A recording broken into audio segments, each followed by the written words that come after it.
Hi everyone.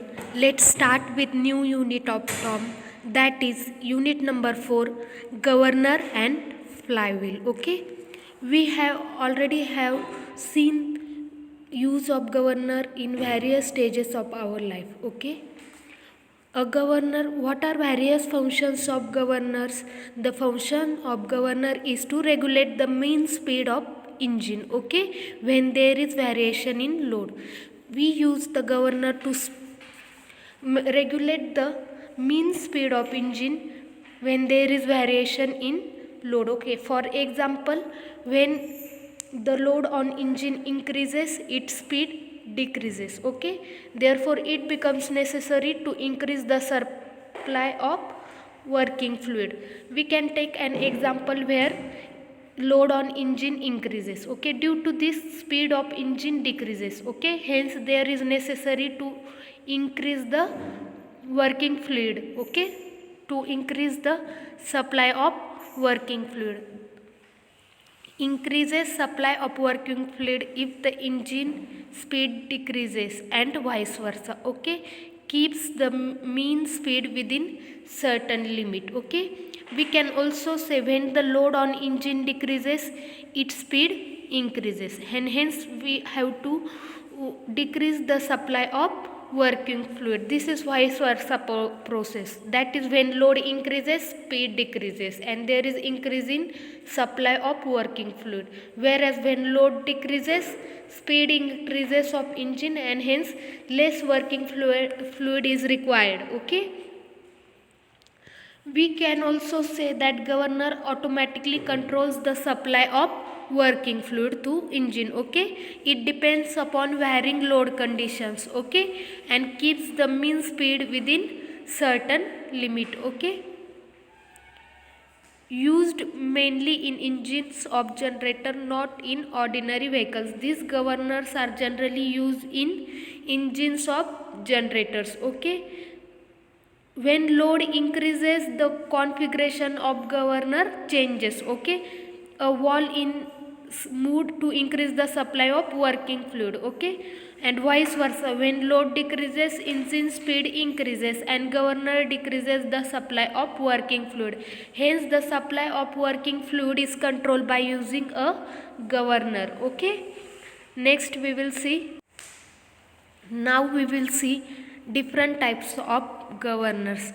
The two main types of governors are centrifugal governors and inertia control governors. These inertia control governors are not frequently used. Okay, because it is not comfortable to use these types of governors, because these governors are more sensitive than centrifugal governors. Okay, and when we are using these inertia control governors, it becomes very difficult to maintain the balance of the parts which are rotating or moving. Hence this governor is not used on large scale. Now second type of governor, centrifugal governors. We are going to see these centrifugal governors in details, it various types and that types in details. Okay,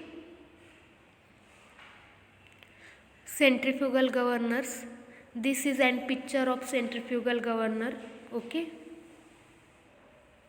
what is the basic principle of these centrifugal governors? Centrifugal governors are based on balancing of centrifugal force. Here main principle is balancing of centrifugal force on rotating balls by equal and opposite radial force. Okay, and this force is called as controlling force. Hence what is principle of centrifugal governors?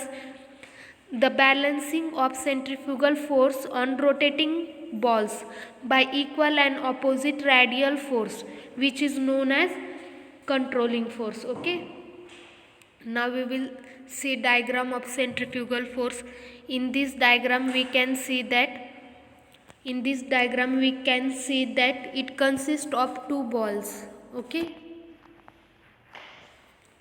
both balls are of equal mass and they are attached to arms.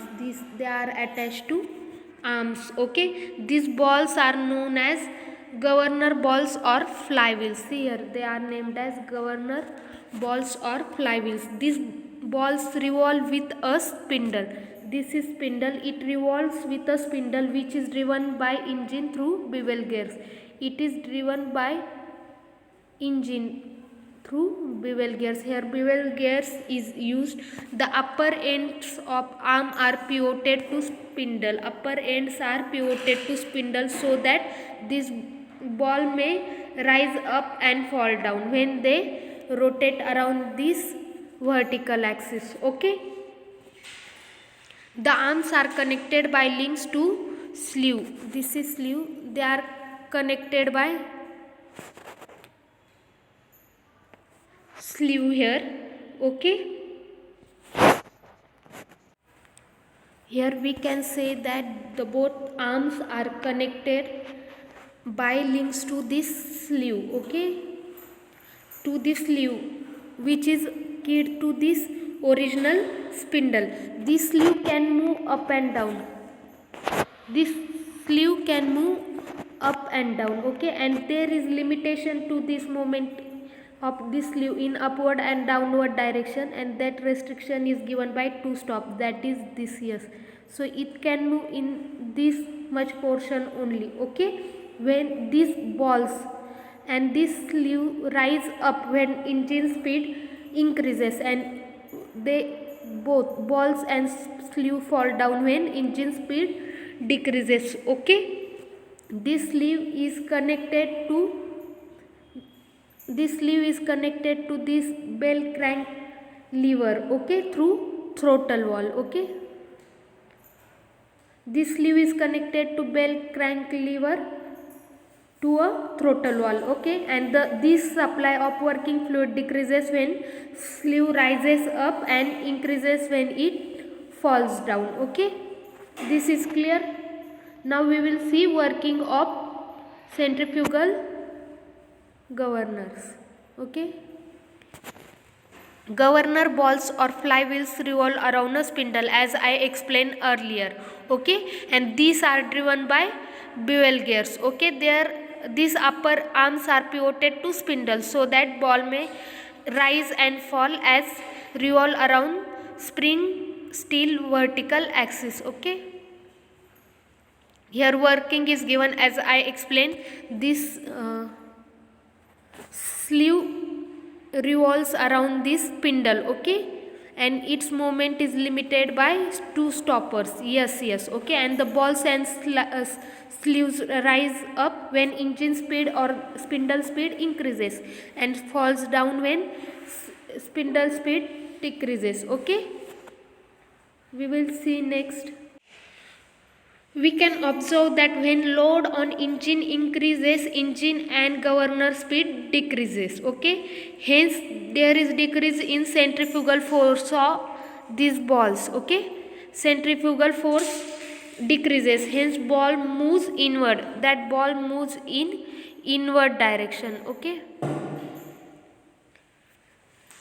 the downward movement of sleeve operates a throttle valve. Throttle valve is operated by the downward movement of sleeve. Okay, and at the end of bell crank lever to increase the supply of working fluid. When load increases in the that engine speed decreases and working fluid also increases. Okay, in this case extra power output is provided to balance the increased load. As we increase load, hence much power is required. Okay, and vice versa we can say that when engine speed or load on engine decreases, the engine and governor speed increases, hence centrifugal force of ball increases and the ball moves in outward direction.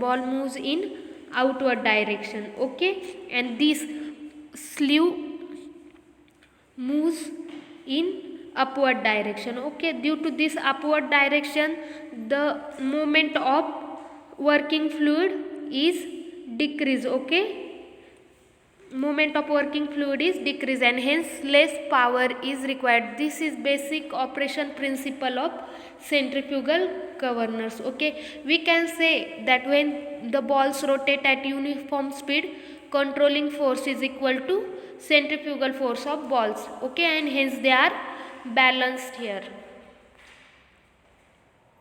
Now we will see various terms which are used in governors. Okay, first one, height of a governor. What is height of a governor? It is vertical distance from center of ball to point where axis of arms or arms produce intersect on spindle axis, and it is generally denoted by H. Okay, we will see in previous diagram. We can understand clearly from that diagram. First diagram. In this diagram we can see that suppose this is center of ball. 1 minute. Suppose this is center of ball and this is center of intersection of both arms on spindle axis and center of spindle axis. The distance between two center points, this is nothing but H. We can say it is vertical distance from center of ball to point where arms intersect on spindle axis. Okay, it is distance between these both points. Okay, next term we will see, it is equilibrium speed.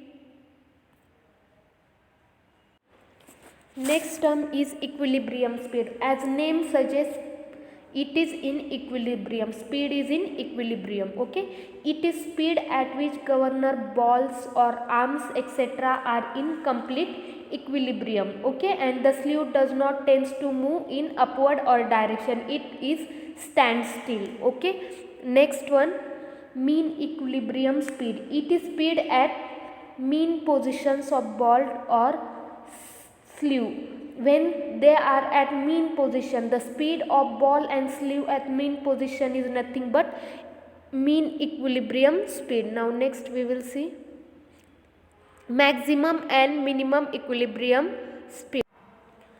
Maximum and minimum equilibrium speed. The speed at maximum and minimum radius of rotation of balls without tending to move either way are known as maximum and minimum equilibrium speeds respectively. What we can say, what are speed at maximum and minimum rotation of balls without tending to move in both directions? It is maximum and minimum equilibrium speed respectively. Okay, there can be many equilibrium speed between mean and maximum and mean and minimum equilibrium speed.